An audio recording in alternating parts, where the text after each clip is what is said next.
Hello, good morning student. स्वागत है आप सभी लोग का हमारे इस प्यारे से यूट्यूब चैनल पर।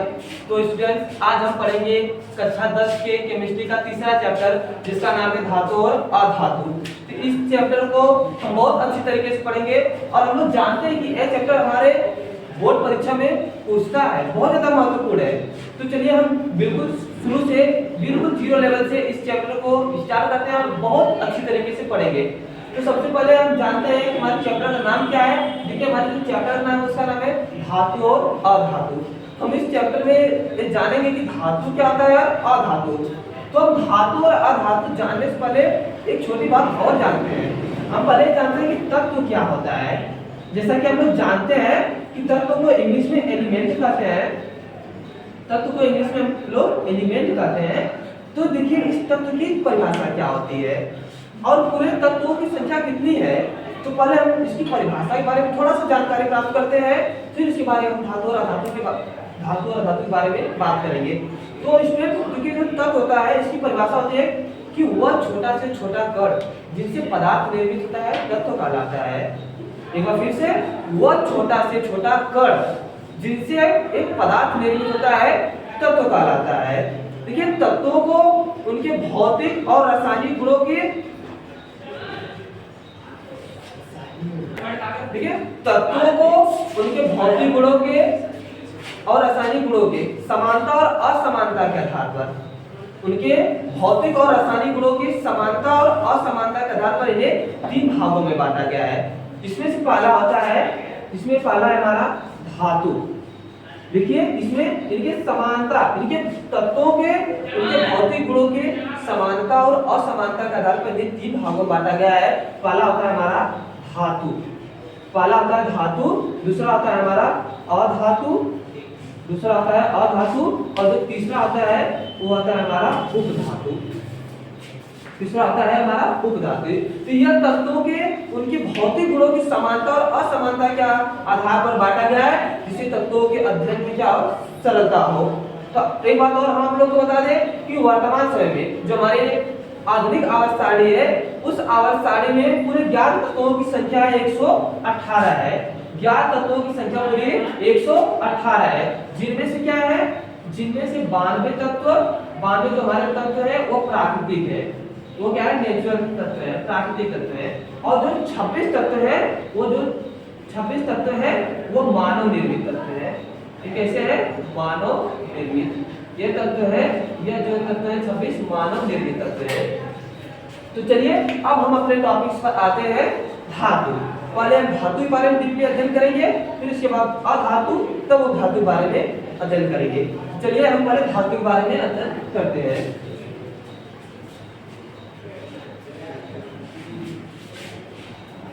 देखिए, अब हम मीनिंग लगाते हैं धातु। देखिए, धातु क्या होता है, क्या परिभाषा होती है धातु। वैसे धातु को इंग्लिश में मेटल कहते हैं, धातु को इंग्लिश में मेटल कहते हैं। तो क्या होता है धातु, देखिए वे तत्व, धातु की परिभाषा होती है कि वह तत्व जो अपने बाह्यतम कोश से इलेक्ट्रॉनों को त्याग करके ध्यान बनाता है धातु कहलाते हैं। मतलब जो धातु होते हैं वो अपने बाह्यतम कोश से इलेक्ट्रॉनों को त्यागते हैं। जब त्यागते हैं तो हम लोग जानते हैं जो इलेक्ट्रॉन को त्यागता है तो उसके ऊपर पॉजिटिव चार्ज आता है, तो धातु उस कैटेगरी में आते हैं। मतलब धातु अपने बाह्यतम कोश से इलेक्ट्रॉनों को त्यागते हैं, त्याग करके ये धनायन बनाते हैं, धातु कहलाते हैं। एग्जांपल हम देख लेते हैं। इसका एग्जांपल है हमारा सोडियम। जैसे सोडियम है, इसका परमाणु क्रमांक 11 है। अब हम सोडियम का देखेंगे कि सोडियम का इलेक्ट्रॉनिक विन्यास होता है 2 8 और 1। देखिए, सोडियम के बाह्यतम कोश में 1 इलेक्ट्रॉन है, तो सोडियम अपने 1 इलेक्ट्रॉन को त्याग देगा। सोडियम अपना 1 इलेक्ट्रॉन क्यों त्यागता है, क्या रीजन है, क्योंकि सोडियम के पहले अलग कोश पूरी तरह क्या है, भरा है। सोडियम के पहले वाला कोश पूरी तरह भरा है, इसलिए सोडियम अपने बाह्यतम कोश से 1 इलेक्ट्रॉन को त्याग देता है, या 1 इलेक्ट्रॉन त्याग देता है तो 1 इलेक्ट्रॉन त्यागता है तो यह पॉजिटिव 1 पॉजिटिव बनाता है, ये कहलाता है धातु। तो धातु वे तत्व होते हैं जो अपने बाह्यतम कोश से इलेक्ट्रॉनों को त्यागते हैं, त्याग करके धनायन बनाते हैं, धातु कहलाते हैं। चलिए हम पहले इसकी एक बार डेफिनेशन लिख लेते हैं, उसके बाद और अधिक एग्जांपल करेंगे। देखिए, क्या परिभाषा होती है धातु की, वे तत्व जो अपने बाह्यतम, बाह्यतम मतलब सबसे बाहरी, बाह्यतम कोश से इलेक्ट्रॉन को, बाह्यतम कोश से इलेक्ट्रॉन को त्याग कर धनायन बनाते हैं। क्या बनाते हैं? ये अपने बाह्यतम कोश से इलेक्ट्रॉनों को त्याग करके धनायन बनाते हैं, धातु कहलाते हैं। वे तत्व जो अपने बाह्यतम कोश से इलेक्ट्रॉन को त्याग करके धनायन बनाते हैं धातु कहलाते हैं, धातु कहलाते हैं। ये इसकी परिभाषा है। अब हम एग्जांपल देख लेते हैं, कम से कम 2-4 एग्जांपल देखते हैं और हम आगे बताएंगे कि आप लोग 118 तत्वों से कैसे पहचानेंगे कौन सा तत्व धातु है, कौन सा तत्व अधातु है। तो देखिए ये बात बता दें कि अगर आपको इलेक्ट्रॉनिक विन्यास आता है, यदि आप इलेक्ट्रॉनिक विन्यास सीखें तो आप पूरे 118 तत्वों से उसका इलेक्ट्रॉनिक विन्यास करके बता देंगे कौन धातु है कौन अधातु है। चलिए पहला एग्जांपल हम देखते हैं, example number first. Example number first हमारा क्या है? सोडियम। इसका क्या मैंने अभी बताया था, फिर से एक बार देखते हैं। सोडियम, देखिए सोडियम का परमाणु क्रमांक 11, जब इसका इलेक्ट्रॉनिक विन्यास करते होता है 2, 8 और 1। इसके बाह्यतम कोश में 1 इलेक्ट्रॉन, तो ये सोडियम अपना 1 इलेक्ट्रॉन त्याग देता है, मतलब सोडियम अपना 1 इलेक्ट्रॉन दे देता है। क्यों दे देता है? क्योंकि इसके पहले वाले जो कोश है वो पूरी तरह क्या है? भरे हैं। के में अधिकतम 2 इलेक्ट्रॉन है, Al में 8 इलेक्ट्रॉन है, मतलब ये क्या है? कोश पूरी तरह भरे हैं। तो इसी रीजन से सोडियम अपना 1 इलेक्ट्रॉन त्याग देता है। तो अच्छा 1 इलेक्ट्रॉन त्यागता है तो बनाता है 1 पॉजिटिव। तो हमने भी बताया, आप लोग जाने भी कि जो तत्व अपने बाह्यतम कोश इलेक्ट्रॉनों को त्याग देते हैं वे धातु कहलाते हैं। तो सोडियम ये क्या है? धातु है।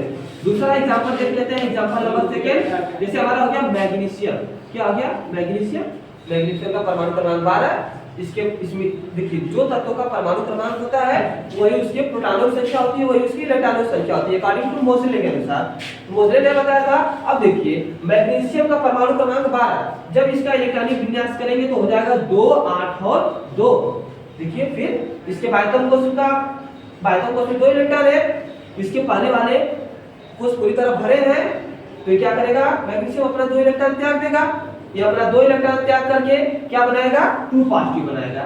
ये क्या बनाएगा? 2 पॉजिटिव। ये भी एक धातु है, मैग्नीशियम हमारा एक धातु है। देखिए एक एग्जांपल और हमारा है, उसी प्रकार से एग्जांपल और है एल्यूमिनियम। क्या है? एल्यूमिनियम। इसका इलेक्ट्रॉनिक विन्यास होता है 2, 8 और 3। इसके बाह्यतम कोश में 3 इलेक्ट्रॉन, इसके बाह्यतम कोश में 3 इलेक्ट्रॉन होते हैं। एल्यूमिनियम अपना 3 इलेक्ट्रॉन को त्याग करके धनायन बनाता है। ये अपना 3 इलेक्ट्रॉन त्याग करके धनायन बनाता है और इस प्रकार से तमाम धातुएं हैं। अब हम इलेक्ट्रॉनिक विन्यास के आधार पर 118 तत्वों से यह बात पूरी ज्ञात कर सकते हैं कि कौन सा धातु होगा कौन सा धातु होगा। तो देखिए एल्यूमिनियम भी क्या है? धातु है। देखिए आप इसमें अभी सोडियम को भी नहीं देखे होंगे, मैग्नीशियम को नहीं देखे होंगे, लेकिन आप एल्यूमिनियम को जरूर देखे होंगे। हम लोग जानते हैं कि हम लोग के घरों के दरवाजों में जो है एल्यूमिनियम का प्रयोग किया जाता है। तो देखिए आप लोग को ये पता था, आप लोग जानते थे कि एल्यूमिनियम धातु है, एल्यूमिनियम धातु है। अब हम उसके इलेक्ट्रॉनिक विन्यास के आधार पर जानते हैं कि एल्यूमिनियम धातु है। तो इसी प्रकार से आगे आने वाले तत्व जिनको आप नहीं जानते हैं, देखे भी नहीं है, तो हम लेकिन उस इलेक्ट्रॉनिक विन्यास के आधार पर जान जाएंगे कि वो धातु है कि अधातु। उसी प्रकार से हमारे जैसे है हमारा सोना हो गया, हमारी सिल्वर जो है चांदी हो गई, कॉपर हो गया, जिंक, ये सब भी धातुएं हैं। जरूरी नहीं कि हमें पूरे बहुत से तत्वों से परिचित नहीं हुए, हाँ, लेकिन हम उनके इलेक्ट्रॉनिक विन्यास के आधार पर ये बात जान सकते हैं कि कौन धातु होगा कौन अधातु। आई होप कि आप लोग को ये धातु के बारे में समझ में आया होगा। अब हम क्या करेंगे? अब धातुओं के भौतिक गुण की तरफ चलेंगे। देखिए हमारे बोर्ड एग्जाम में धातु का भौतिक गुण और धातु का रासायनिक गुण दोनों पूछता है, दोनों महत्वपूर्ण है। तो हम चलिए बात करेंगे धातुओं के भौतिक गुण के बारे में। चलिए हम स्टार्ट करते हैं। धातुओं का भौतिक गुण क्या क्या होता है? धातुओं का भौतिक गुण देखते हैं।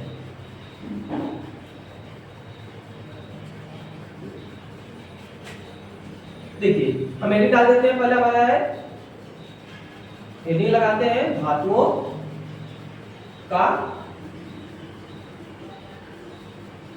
भौतिक गुण, मतलब धातुएं कौन कौन से भौतिक गुण रखते हैं। इसे धातुओं भौतिक गुण को इंग्लिश में कहते हैं physical properties,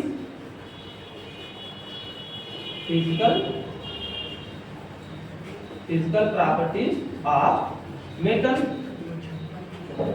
physical properties of metal. देखिए धातुओं के पास बहुत भौतिक गुण है, तो उसमें देखिए इसमें हम कम से कम 6-7 भौतिक गुण के बारे में जानेंगे। तो उसमें जो पहला भौतिक गुण है, उसका पहला जो भौतिक गुण है वो है धात्विक चमक। पहला है धात्विक चमक। क्या धातुओं के पास धात्विक चमक होती है, मतलब क्या धातुओं के पास जो चमक होती है, इसी चीज के बारे में हम जानेंगे। तो देखिए जो धातुएं होती है उनमें धात्विक चमक होती है, यह होता है मुक्त इलेक्ट्रॉनों की उपस्थिति के कारण। अधिकांश धातुएं चमकदार होती है, चमकदार होती है ये बात सही है, लेकिन किसके कारण होती है? मुक्त इलेक्ट्रॉनों की उपस्थिति के कारण। अच्छा उसमें एक बात है कि मुक्त इलेक्ट्रॉन क्या होते हैं, इसे हम लोग इलेक्ट्रॉन के बारे में जानते हैं, लेकिन एक मुक्त इलेक्ट्रॉन क्या होता है, ये क्या है, कैसे पता करेंगे? देखिए नाम से तो मुक्त इलेक्ट्रॉन। मुक्त इलेक्ट्रॉन क्या होता है? देखिए हम मुक्त इलेक्ट्रॉन नाम से स्पष्ट मुक्त इलेक्ट्रॉन, तो वो इलेक्ट्रॉन जो मुक्त अवस्था में हो, देखिए इसकी परिभाषा होती है जब किसी धातु के टुकड़े को रगड़कर या गर्म करके उष्मा देते हैं। जब किसी धातु के टुकड़े को हम रगड़कर या गर्म करके उष्मा देते हैं तो वो धातु का जो इलेक्ट्रॉन होता है अपनी बाह्यतम कक्षा को, बाह्यतम मतलब अपनी बाहरी कक्षा को छोड़कर फ्री रूप से घूमने लगता है। जब किसी धातु को रगड़कर या गर्म करके उष्मा देते हैं तो उसके बाह्यतम कोश का इलेक्ट्रॉन अपनी कक्षा से निकलकर फ्री मुक्त रूप से गति करने लगता है, तो उसी को हम कहते हैं मुक्त इलेक्ट्रॉन। तो धातुएं जो होती है मुक्त इलेक्ट्रॉनों की उपस्थिति के कारण चमकदार होती हैं, पहली बात। और दूसरी बात, कुछ ऐसी भी धातु होती है जिनमें कभी जंग लग जाता है, तो जिन धातुओं में जंग लग जाता है वो तो चमकदार नहीं होती, तो उन्हें हम क्या कर सकते हैं? पॉलिश या पेंट करके उनको हम पॉलिश या पेंट करके उनकी सतह को चमकदार बनाया जा सकता है। तो धात्विक चमक आई होप कि आप लोगों को समझ आया क्या होता है धात्विक चमक। पहले इसके बारे में लेक्चर सुनते हैं, इसके बाद हम लिखेंगे।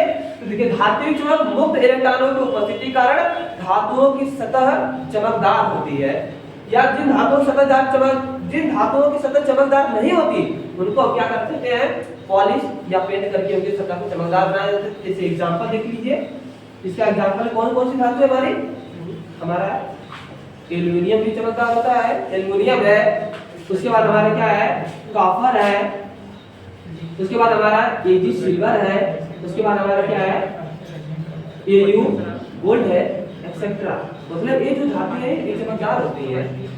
ये है धातुओं का पहला गुण। और धातुओं का जो दूसरा गुण है,